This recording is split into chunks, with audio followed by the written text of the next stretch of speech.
Halo Sobat SWYC, kembali lagi bersama saya Gita di podcast Suhana Women and Youth Center. Kali ini kami akan membahas mengenai topik yang agak serius tapi cukup penting untuk diketahui oleh kita semua.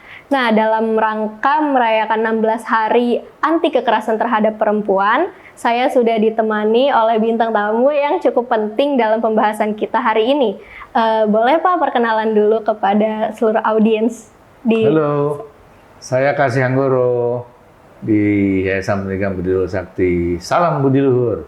Senang Salam bisa Budi ketemu Luhur ya.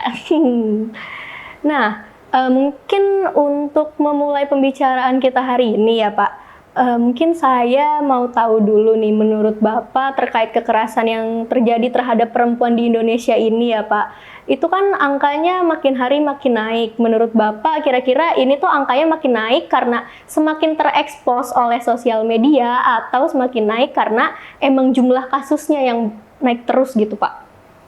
Ya, terima kasih ya Mbak Gita. Iya Pak. Dari SWYC, moga-moga saya bisa berkontribusi untuk menjawab pertanyaan-pertanyaan yang mungkin saya sebagai orang tua aja menjawabnya ya. Saya punya juga perasaan dan mungkin pengalaman mengenal SWYC udah cukup lama ya. Iya. Gitu ya. Jadi kalau dari perkembangannya, menurut saya angka itu akan terus bertambah karena makin rajin mencatat kan. Iya. Gitu ya. Dibandingkan mungkin masa-masa zaman saya tuh nggak ada karena nggak ada berita media yang mendorong ke situ juga. Tapi yang paling penting sebetulnya kenapa sih bisa terjadi itu? Nah, kita harus ke situ dulu ya mungkin ya. Supaya nggak, mau kita mungkin nanti akan bertanya seperti itu juga ya. Tapi kalau bagi saya angka satu pun itu suatu hal yang sangat penting untuk kita antisipasi jangan sampai terjadi gitu ya. Kalau ditanya apakah akan naik terus ya, kalau dari jumlah yang terus meningkat tentunya bukan hanya jumlahnya tapi kualitasnya juga makin unik, makin bermacam ragam. Nah ini kita berantisipasi untuk mencegah itu yang lebih penting menurut saya. Dan kita harus tahu dulu sumbernya. Kalau cuma angkanya menjawab, pasti jawabannya akan lebih banyak. Gitu. Nah kita harus apa? Waspada. Itu yang paling penting ya. Mengenal lebih jauh tentang SWYC.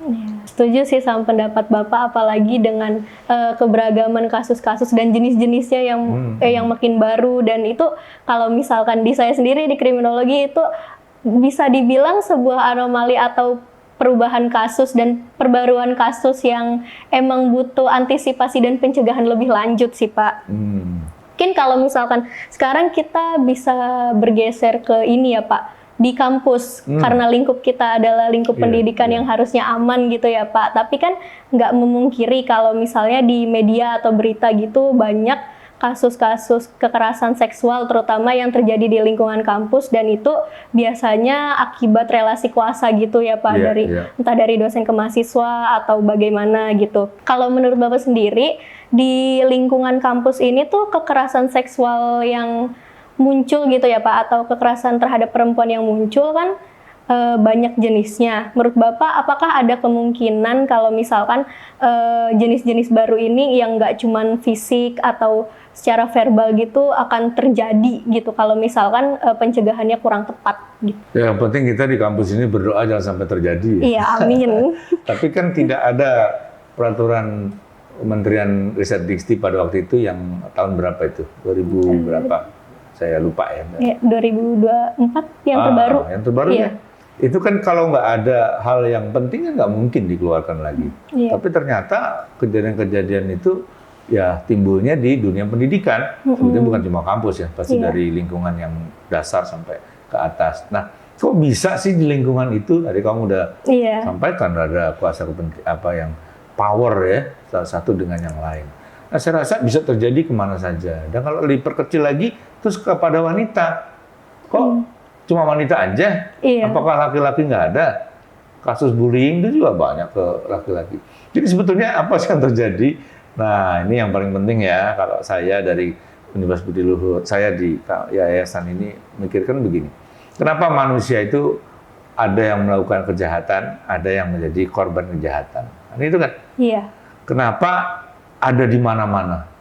Gitu ya. Ketika kita lahir ke bumi ini, itu juga sudah suatu penderitaan bagi setiap orang. Kamu akan ketemu orang baik dan orang yang tidak baik.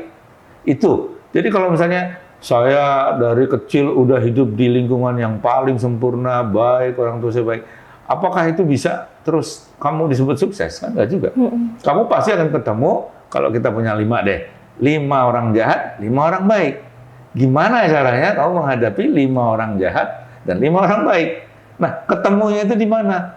Mungkin yang paling gampang modalnya kamu dibekali ya ya ilmu agama lah, ilmu inilah, keluhuran budi dan sebagainya. Tapi itu akan dites ketika kamu ketemu 5 jahat ini. Kalau 5 baik, ya kamu senang. Oh, ini satu frekuensi nih sama saya, itu kan ya. Tapi begitu ketemu ini, kan kita ada upaya-upaya yang terutama tentu di lingkungan. Nah, lingkungan kampus ini yang harus kita jaga. Dari siapa? Kalau kita punya moto cerdas berbudi luhur, sebenarnya kalau kita tanya, pernah saya ditanya, Pak, kita buat ini dong, program studi tentang mencegah korupsi, mencegah ini dan sebagainya. Sebetulnya kalau manusianya berbudi luhur, kamu udah nggak perlu mata kuliah yang aneh-aneh tadi, ya kan? Kan berbudi luhur itu udah pasti orangnya nggak ingin mencuri, nggak ingin menyakiti sesama, nggak ingin yang lain-lain, menguasai orang lain, yang seperti itu. Membunuh itu masuk budi luhur nggak mau. Tapi punya manusia ini seperti kita, saya juga mempunyai sifat.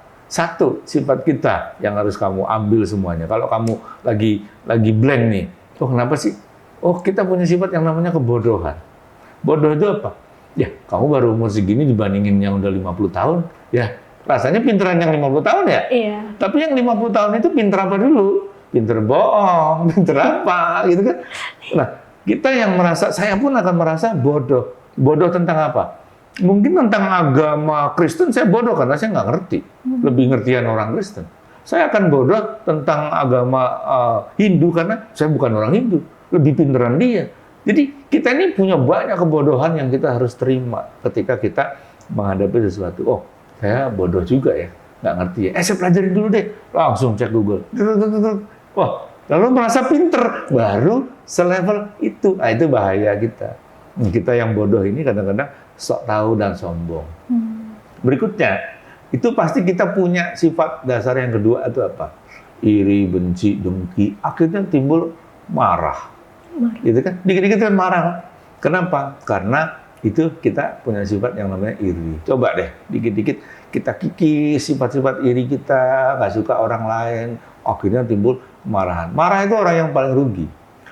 Kasus-kasus pembunuhan, ya, di kriminal gitu. Yeah. Orang yang membunuh itu kan cuma gara-gara marah. Ada kasus di Jogja itu kalau nggak salah, yang seorang laki-laki membunuh mantannya ya, jadi pacarnya. Jadi dia udah punya istri, lalu dia punya pacar inilah, terus pembunuhan. Saya nggak tahu kalau pernah dicek itu. Namanya si Mr. L gitu ya. Mr. L harusnya namanya Lukas. Kebetulan ini kawan saya, tetangga saya di Yogyakarta yang betul-betul orangnya baik, senyum, ramah, sopan, santun semuanya. Kalau cuma ngelihat casingnya, budi pekertinya luhur banget gitu ya. Tapi kan casing. Tapi kok bisa sampai akhirnya terjadi pembunuhan? Pasti cuma karena marah yang nggak bisa diredam. Ini sifat kita. Gimana kamu caranya? Ayo latihan masing-masing. Saya orangnya nggak pernah marah, Pak. Ya tapi itu tadi nggak pernah marah. Sekali marah bunuh. Jadi marah itu boleh nggak sih? Ya kadang-kadang boleh lah. Marah yang baik kan boleh. Marahin anak yang misalnya anak kecil main di jalanan terus mau ketabrak mobil, itu kita marah. Jangan ini. Itu kan marah yang baik. Gitu. Iya. Nah yang terakhir, 3 aja deh banyak-banyak. Itu kita punya sifat apa? Serakah. Yes. Kalau udah punya 1, pengennya 2, pengennya 3. Nah serakah ini biasanya begitu. Ketika kita pengen punyanya 1, pengen punya 2, nggak tercapai, apa yang terjadi? Marah lagi. Nah, ketika dia udah serakah, marah. Nah, itulah akhirnya nanti keluar hal-hal yang lain, ingin menguasai orang, ingin membuli dan sebagainya. Nah, moga-moga di lingkungan kampus ini ya saya bercita-cita anak-anak diingetin terus, budi pekerti yang luhur ya. Kita makhluk yang baik nih, jangan menyakiti dan sebagainya. Tapi cukup nggak sih itu? Kan nggak bisa. Iya. Kamu tadi punya teman 5 nih. Iya. 5 yang nakal, 5 yang bandel. Lah, tinggal kamu ngolahnya bagaimana? Apakah kita harus memusuhi orang yang 5 yang nakal yang jahat. Enggak. Ini kadang-kadang kebalik. Yang 5 ini nanti jadi yang nakal. Ya, kalau dia udah kenal duit, dia mau korupsi, dia mau nyakitin orang, tiba-tiba yang nakal ini sekarang, tiba-tiba dia jadi orang alim. Ayo, gimana? Ternyata dunia ini nggak ada yang selalu sama. Kamu bilang manusia baik, ya belum tentu besok dia nggak jadi orang baik terus. Nah, yang sekarang nakal mungkin sadar, nanti jadi enggak. Nah, tapi dalam setiap pergaulan 5-5 tadi, ini kan kamu terperangkap dengan tadi. Ada bullying, ada apalah yang sifatnya kekerasan dalam seksual, apalagi yang wanita. Pasti, saya juga sebagai orang laki-laki mengatakan, pada zaman-zaman saya, hal-hal godain cewek itu, hal-halnya kayaknya nggak ada yang larang. Gitu ya. Tapi kalau sekarang kan udah enggak. Udah ada batasan-batasan yang mungkin dilarang dan nggak boleh, dan ya sweet-sweet zaman dulu masih boleh, ya sekarang ya nggak boleh. Atau ya body shaming juga ke orang, itu perbuatan yang sekarang udah lebih detail. Ya mungkin kalau itu ya, kalau saya ya. Udah ada regulasinya udah sih, ada regulasi yang diatur, pembagian-pembagiannya gitu. Iya, itu tugas kamu mensosialisasikan juga ke lingkungan kampus, lingkungan kerja, lingkungan rumah mungkin gitu ya. Ya perlu tantangan. Iya. Iya. Nah, terus kan ini Pak, tadi kan mungkin atas kemarahan seseorang gitu, itu kan juga dipengaruhi dari pembentukan diri atau dalam proses sosialnya tuh nggak sempurna gitu Pak. Makanya sih orang yang mungkin melakukan kejahatan akibat kemarahan ini tuh ya dikuasainya sama hal-hal yang emang kurang baik, karena dia dalam proses pembelajarannya itu nggak mencapai kesempurnaan di mana dia bisa mengendalikan diri gitu kan Pak. Tapi tuh kadang kan misalkan anggap aja udah ada seorang pelaku gitu ya Pak. Tapi kadang mungkin dari reaksi sosial masyarakatnya atau reaksi orang-orang sekitar itu terjadi fenomena yang namanya victim blaming gitu.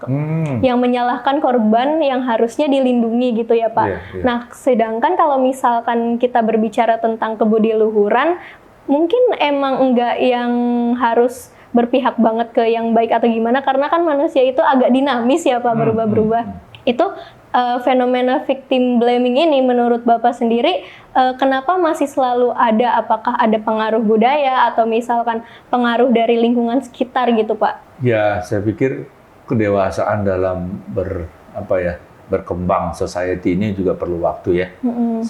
Saya juga mungkin membandingkan dengan negara-negara lain deh yang udah berkembang negaranya. Kalau di Jepang itu gimana ya, mungkin juga ada tapi porsinya kecil. Kalau kita di Indonesia ini ya kita harus bersabar dulu lah, bahwasanya kita baru sampai level ini.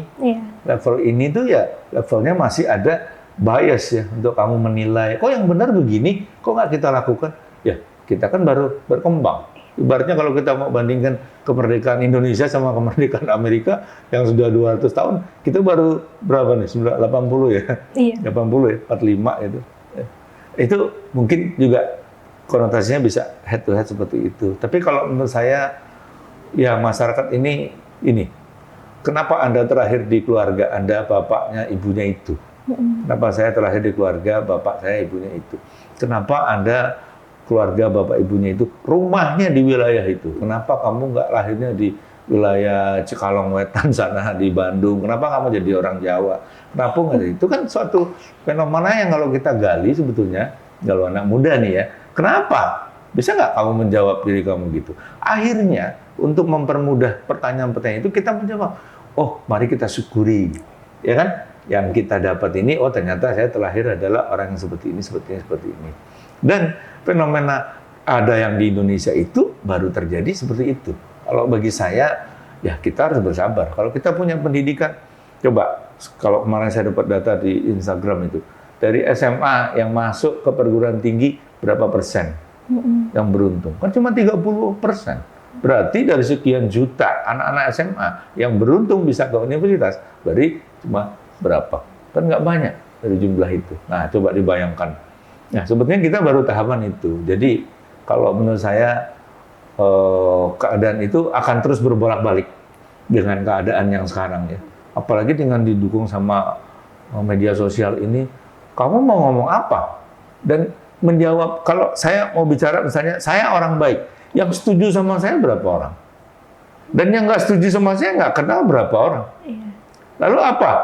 terjadi di fenomena masyarakat ini. Kan sama seperti itu. Iya. Si victim tadi sebetulnya ketika di media sosial orang mengejudge judgement-nya langsung, saya nggak kenal, dia bilang, wah ini playing victim nih. Apa istilahnya tadi kamu bilang? Victim blaming, menyalahkan korban gitu. Menyalahkan korban. Apa kasus yang terakhir kemarin itu? Disalahkan juga, victimnya disalahkan juga gitu. Dan karena orang nggak tahu sebetulnya, yang menyalahkan itu siapa? Kayak tadi saya bilang, saya mengaku orang baik, 50% akan bilang setuju, 50% enggak. Yang 50% itu udah belajar, oh kerjaannya di Yayasan Budi Luhur, harusnya orangnya berbudi luhur nih, saya setuju, checklist. Apalagi, oh usianya udah tua nih, misalnya gitu, oh orang tua nih, oke lah, checklist, dan sebagainya. Tapi yang nggak kenal, siapa nih? Pertama akan dilihat fisik. Dia lihat, misalnya wajahmu dengan rambut ini, wah, judgement nih. Saya sebagai orang tua kan judgement. Wah, ini rambutnya macam-macam. Ya bagi saya, ya kalau saya di dunia pendidikan ya kamu ya punya hak mau rambutmu panjang, mau rambutmu pendek, mau itu kan terserah dia. Tapi bagi orang lain belum tentu. Nah itu akhirnya menimbulkan victim blaming tadi. Kalau menurut saya ya, coba dipelajari lagi deh. Berarti memang dipengaruhi sama bagaimana orang ambil persepsi gitu ya Pak? Iya, akhirnya gitu. Dan itu persepsi itu menyesatkan juga, gitu ya. Coba sekarang apa yang mau kamu angkat dari temanmu sendiri lah ya, dengan sikap mental yang berbeda-beda itu nanti akhirnya ya menimbulkan persepsi. Persepsi itu bisa jahat tuh. Ada suatu kecelakaan di sini, blong, tabrakan. Nah, tergantung kamu berdirinya di mana. Kalau dari sini, saya bilang itu yang naik motor salah, yang sebelah kanan. Kamu dari situ bilang, enggak Pak, yang sebelah kiri. Nah, kamu dari sana bilang, enggak itu ada orang nyebrang gara-gara dia tuh motor. Wah, kamu terus akhirnya mau jadi apa? Jurnalis mau nulis yang mana? Kalau jurnalis yang baik kan dia tulis nih dari point of view-nya saya, point of view-nya kamu, dan seterusnya. Tapi ketika saya dibayar untuk bayarin media saya adalah yang itu, ya saya ngomong itu yang benar. Nanti saya juga akan ngomong, ya ini yang benar. Dan itu kompleks sekali. Ya, moga-moga kamu pada waspada ya. Tapi jangan takut, rambutnya saya suka. Iya, makasih Pak. Oke, karena dari tadi tuh kita udah bahas terkait isu-isu dan masalahnya ya Pak. Tapi kan untuk menangani ini tuh perlu adanya solusi juga. Untuk di lingkup kampus Budi Luhur sendiri ini kan udah ada yang namanya SWYC gitu ya Pak, atau Satgas Penanganan dan Pencegahan Kekerasan terhadap mahasiswa di perguruan tinggi gitu.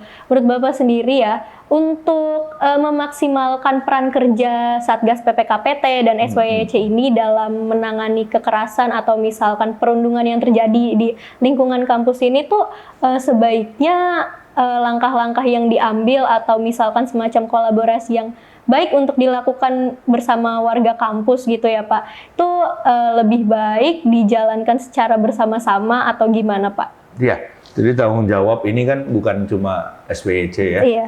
Saya rasa dulu dari zaman Bu Umay, ada Bu Azizah juga hari ini memimpin dengan baik lah. Kalau mereka menjadi pemimpin, termasuk saya juga, jadilah pemimpin yang baik, menjadi contoh. Karena pemimpin itu yang satu-satunya, kalau saya nggak bisa memberikan contoh, lalu saya siapa yang mau itu yang paling penting. Dan juga kalau di SWYC sendiri harus jadi contoh juga dari mahasiswa-mahasiswa yang lain. Kalau nggak bisa jadi contoh kan, ya nanti mau SWYC aja begitu. Wow, itu poin juga, hati-hati juga, kehati-hatian. Kerjasama haruslah, nggak bisa sendiri. Kan komponen kita banyak di sini. Kadang-kadang undang juga mungkin dekan untuk lakukan ini kegiatannya. Pak Rektor juga harus, Pak Deputi satu-satu aja. Kamu gilir tiap minggu tuh. Loh, itu kamu banyak kontennya nanti kan. Gitu, ya, yang ringan-ringan aja. Memperkenalkan para pemimpin yang baik. Kita jadi pemimpin itu berat juga loh, jadi sorotan juga. Kalau saya nggak berbudi pekerti luhur ya nanti diledek orang. Masa namanya budi luhur saya nggak berpekerti luhur. Nah, kita cari pemimpin yang mungkin juga bisa memberikan contoh. Itu satu. Yang kedua, kalau mahasiswa semuanya, ini yang penting, yang sederhana tapi kamu kadang-kadang lupa itu. Carilah teman yang baik, dah itu. Itu cuma sederhana kalimatnya. Tetapi kalau kamu punya sefrekuensi orang-orang, teman-teman yang baik, ya tadi kan ada 10. Kamu terhindar dari yang ini, nggak apa-apa. Tapi yang ini pun kalau kamu merangkak ya nanti ketemu dan bisa saling ketemu antara yang baik dan yang buruk ya, sehingga kamu bisa menilai. Kalau kamu ketemunya teman baik semua, terus kamu bilang, saya orang baik Pak, dari mana? Itu temannya jahat-jahat. Misalnya gitu. Iya. Kan nggak ada ukuran. Iya, nggak ada gitu. ukurannya. Nah, itu penting. Jadi carilah teman yang baik yang bisa mengarahkan kamu. Lalu apa yang baik itu juga belum tentu, ya mungkin ada punya masalah. Nggak mungkin orang lahir tanpa masalah. Iya. Nah, itu dulu. Jadi kalau Anda yakin, oh kita punya masalah, saya juga belum menyelesaikan masalah saya, nggak apa-apa, kamu nggak sendirian. You are not walking alone. Wah, banyak teman-teman yang punya masalah.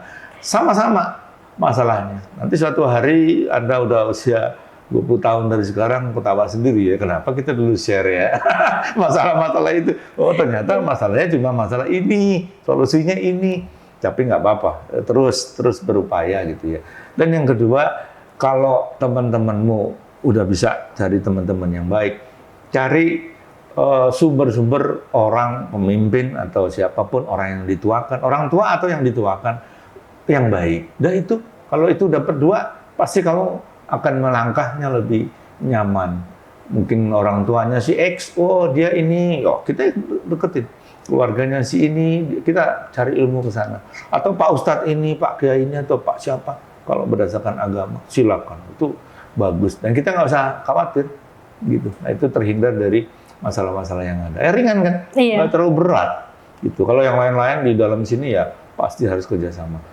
Untuk cari teman, podcastnya banyak ya. Ya kan? Iya dong. Nanti Pak Dekan, Pak Direktur, Pak ini suruh podcast semua. Moga-moga nanti saya SWC, saya cuma ngeliatin pimpinan aja. Oh si ini nih, oh si ini. Gitu ya. Iya, nah, nanti saya lihat Insya Allah dijalankan. Ya, nanti kalau nggak saya ngundang. Oh, terima kasih Pak. Biar nanti semuanya harus ikut mendukung podcastnya SWC. Terima kasih. Nah, Sobat SWC, kan dari tadi nih kita udah bahas banyak masalah terkait kekerasan, nggak cuma terhadap perempuan, tapi terhadap seluruh warga ya, baik itu laki-laki maupun perempuan, terutama di lingkungan pendidikan. Dan tadi juga Pak Kasih sendiri udah menyampaikan banyak banget pesan-pesan penting yang bisa diingat, mulai dari bagaimana kita harus approach orang lain dan bagaimana kita belajar untuk ya selalu menjadi lebih baik gitu, dan apa yang menyebabkan fenomena victim blaming dan bagaimana perkembangan yang dialami terutama di Indonesia ini terkait kasus kekerasan terhadap nggak cuma perempuan tapi laki-laki juga gitu. Mungkin untuk sebelum ditutup ya Pak, kami mau minta pesan atau harapan yang bisa Bapak sampaikan untuk mungkin untuk SWC sendiri, dan ini kan dalam rangka memperingati 16 Hari Anti Kekerasan Terhadap Perempuan juga ya Pak. Boleh disampaikan pesan atau harapannya untuk hari peringatan ini gitu Pak. Iya, terima kasih ya kita teman-teman semua yang di SWC, terutama juga ada dosen-dosen yang ikut membimbing pekerjaan kita di kampus ini, di SWC ini kelihatannya kecil, tetapi sebetulnya SWC ini bagian dari penting dalam melangkah kita dalam berkehidupan menjadi lebih baik. Kenapa? Karena biasanya sesuatu pekerjaan yang dikecilkan itu udah tertutup mata untuk orang lain melihat kepentingannya yang utama di sini. Nggak selalu orang itu mengejar kepintaran aja, tetapi lupa kebudiluhurannya. Nah, SWC ini penyeimbang, jangan sampai kita lupa ada hal yang sangat penting, krusial, khususnya di dalam penanganan kasus kekerasan seksual atau kekerasan yang lain, khususnya pada wanita. Maka namanya Suhana Women and Youth Center. Nah, ingat kita tentang wanita itu tentunya peranannya sangat penting sekali. Bagi saya seorang laki-laki, ya ada seorang ibu yang saya harus hormati ketika saya sampai hari ini pun. Ada nenek saya juga seorang ibu juga. Ada istri saya gitu ya, itu anaknya laki semua, jadi nggak punya anak perempuan. Ini anak-anaknya semua nih. Ya artinya sebetulnya kita punya kesempatan, kalau kita melihat wanita itu sebagai yang lemah, ya tentu dari satu sisi wanita yang gagah juga ada juga, yang hebat-hebat gitu ya. Tapi bukan itu, tapi penyetaraan yang kita coba memberikan kesempatan juga kepada para wanita, khususnya yang di Universitas Budi Luhur, untuk menggali lebih luas lagi potensi-potensinya yang ada. Jangan sampai ya tadi melihat perbedaan yang akhirnya nggak bisa mengangkat potensi. saya mungkin juga sebagai pimpinan di sini juga mohon maaf juga jika belum bisa memaksimumkan untuk kegiatan-kegiatan yang sifatnya untuk para wanita di sini gitu ya. Tapi sedikit banyak SWC telah banyak membantu. Bahkan SWC ini jadi pionir untuk hadirnya di kampus pertama yang mempunyai Satgas PPKS ya sekarang, apa namanya? PPKPT.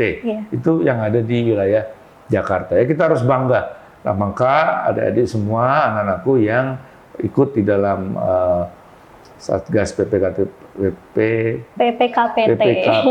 ini juga menjaga marwahnya. Tadi sudah dibahas sedikit. Kalau kita carilah teman yang baik, carilah sumber-sumber yang baik, dan sehingga nanti ya kita menjadi contoh juga. Teladan ini sangatlah penting dan mahal zaman sekarang.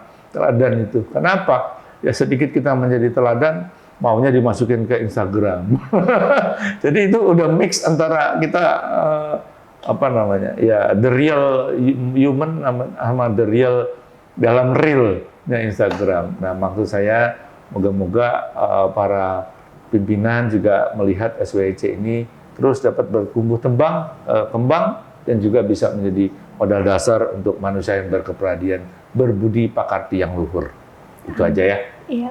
Nah, untuk Sobat Budi Luhur, setelah apa yang disampaikan sama Pak Kasih barusan dan yang sebelum-sebelumnya, jadi mungkin saya mau minta untuk seluruh sivitas di Universitas Budi Luhur ini agar terus bersama-sama dan saling berkolaborasi dalam menciptakan ruang aman supaya seluruh proses pembelajaran dan di lingkungan pendidikan ini bisa berjalan lancar dan tanpa hambatan. Nah, sekali lagi saya ucapkan terima kasih kepada Pak Kasih yang hari ini mau sharing di dalam podcast ini.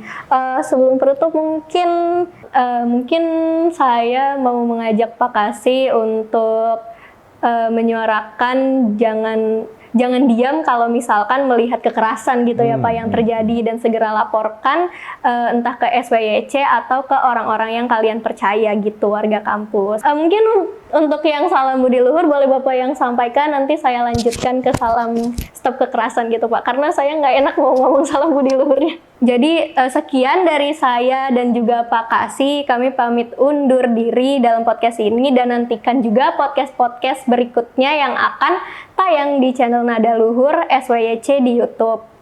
Boleh Pak? Salam Budi Luhur. Salam Budi Luhur dan salam stop kekerasan. Salam stop kekerasan. Terima kasih. Terima kasih.